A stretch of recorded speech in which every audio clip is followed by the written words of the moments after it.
Assalamualaikum warahmatullahi wabarakatuh. Perkenalkan, nama saya Sugimin, calon guru penggerak angkatan 9. Pada kesempatan kali ini, saya akan menjelaskan tugas 1.1 A8, yaitu koneksi antar materi, kesimpulan, dan refleksi modul 1.1 tentang filosofi pendidikan nasional Ki Hajar Dewantara. Mari kita bahas untuk pemikiran Ki Hajar Dewantara. Di sini ada beberapa hal yang akan saya jelaskan, mulai dari yang pertama, pendidikan dan pengajaran, kedua, tujuan pendidikan dan pendidikan yang menuntun, ketiga, kodrat alam dan kodrat zaman. Hal ini juga terkait dengan asas trikon. Yang keempat, pendidikan yang menghamba pada anak. Yang terakhir, mengenai budi pekerti. Mari kita bahas yang pertama, yaitu tentang pendidikan dan pengajaran. Menurut Ki Hajar Dewantara, pengajaran adalah bagian dari pendidikan. Pengajaran merupakan proses pendidikan dalam memberi ilmu atau berfaedah untuk kecakapan hidup anak secara lahir dan batin. Adapun pendidikan adalah proses memberi tuntunan terhadap segala kekuatan kodrat yang dimiliki anak agar ia mampu mencapai keselamatan dan kebahagiaan yang setinggi-tingginya, baik sebagai seorang manusia maupun sebagai anggota masyarakat. Adapun tujuan pendidikan menurut Ki Hajar Dewantara adalah pendidikan itu menuntun segala kodrat yang ada pada anak-anak agar mereka dapat mencapai keselamatan dan kebahagiaan yang setinggi-tingginya, baik sebagai manusia maupun sebagai anggota masyarakat. Selanjutnya adalah pendidikan yang menuntun. Ki Hajar Dewantara mengarahkan perilaku belajar dan watak siswa di sekolah dengan menitik beratkan pada peran pendidik. Pendidik ini diibaratkan seperti seorang petani atau tukang kebun, dan siswa adalah benih tanaman yang ditabur petani atau guru di lahan atau sekolah. Setiap bibit tanaman atau siswa ini ditanam dan dirawat secara berbeda. Misalnya, penanaman dan perawatan tanaman padi akan berbeda caranya jika berbicara versi jagung. Hal ini termasuk pula berbicara lahan garapan yang kurang subur sekalipun. Artinya guru sebagai seorang pemimpin pembelajaran yang menuntun sangat esensial perannya di kelas, di mana peran pendidik ini ialah memberikan bimbingan dalam menentukan arah perkembangan anak. Ia harus memastikan bahwa anak-anak berada di jalan yang benar, tidak tersesat, dan bahkan tidak membahayakan bagi diri mereka sendiri. Dalam pendidikan, kita harus memperhatikan proses menuntun. Ada 3 poin penting pemikiran Ki Hajar Dewantara dalam proses menuntun, yaitu pertama, ing ngarsa sung tulodo, artinya guru harus bisa memberi contoh dan panutan kepada muridnya. Yang kedua, ing madya mangun karso, artinya guru harus bisa membangkitkan semangat dalam diri murid untuk terus belajar dan melakukan inovasi. Ketiga, tuturi handayani, artinya guru harus memberikan dorongan, motivasi, arahan kepada muridnya. Dasar-dasar pendidikan yang menuntun. Anak bukan tabula rasa. Anak bukanlah kertas kosong yang siap ditulisi apa saja. Namun seorang anak sudah membawa kodratnya ibarat kertas. Di kertas itu seorang anak sudah ada coretan atau tulisan yang samar-samar. Tugas pendidik adalah untuk menebalkan sehingga menjadi jelas dan bermakna. Dalam proses perubahan, kita harus memperhatikan kodrat alam, yaitu pendidikan menyesuaikan lingkungan alam dan sosial anak, sehingga mereka bisa memahaminya secara mudah. Selain itu, dalam pendidikan juga harus memperhatikan kodrat zaman, yaitu pendidikan menyesuaikan dengan zamannya.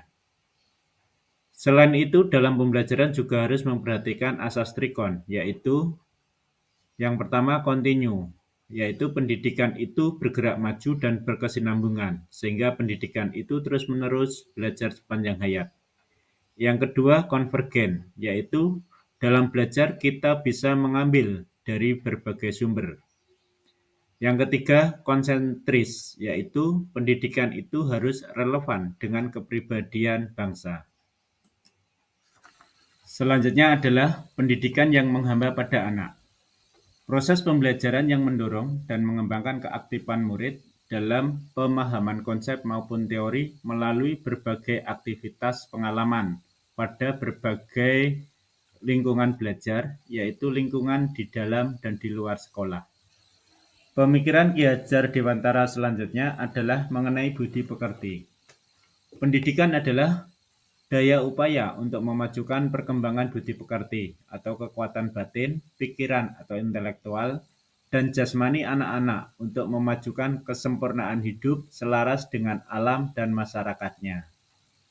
Keluarga menjadi tempat yang utama dan paling baik untuk melatih pendidikan sosial dan karakter bagi seorang anak.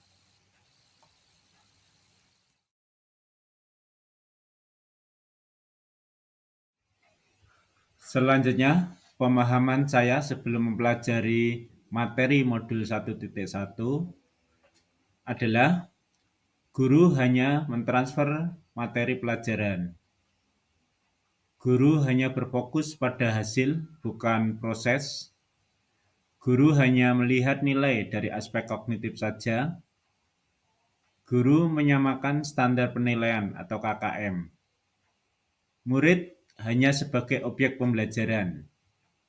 Pembelajaran berpusat pada guru atau teacher center, sehingga guru menjadi aktor utama dalam pembelajaran. Selanjutnya, guru tidak memperdulikan apakah murid sudah benar-benar paham.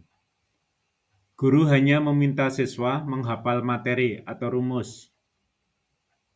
Materi belajar cenderung fokus dari buku paket yang tersedia. Guru kurang memperhatikan kemampuan awal dan latar belakang siswa. Dan yang terakhir, guru sering mengeluh jika setelah melakukan evaluasi banyak murid yang tidak tuntas.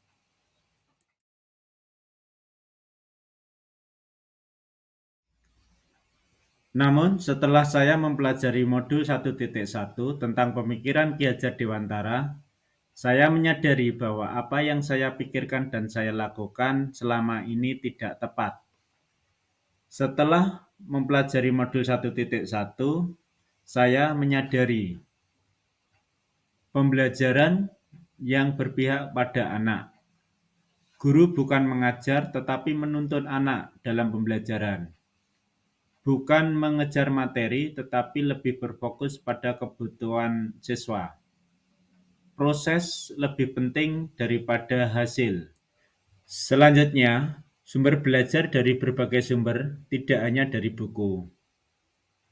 Guru melakukan proses pembelajaran secara menyeluruh, murid sebagai subjek pembelajaran, guru sebagai fasilitator pembelajaran.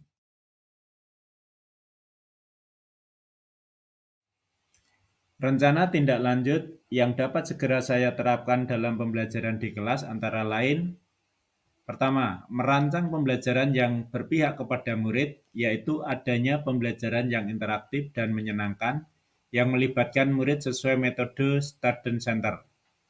Yang kedua, menerapkan sistem Among dalam pembelajaran.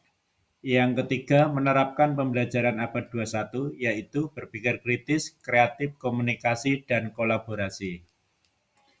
Yang keempat, pembelajaran tidak lagi menuntut, tetapi menuntun. Yang kelima, mengenali karakter dan latar belakang murid dengan menjalin komunikasi yang baik. Dan yang terakhir, melaksanakan penilaian yang beragam yang mengakomodasi minat, bakat, dan keberagaman siswa. Demikian penjelasan tentang koneksi antar materi, kesimpulan, dan refleksi modul 1.1. Semoga bermanfaat dan terima kasih. Wassalamualaikum warahmatullahi wabarakatuh.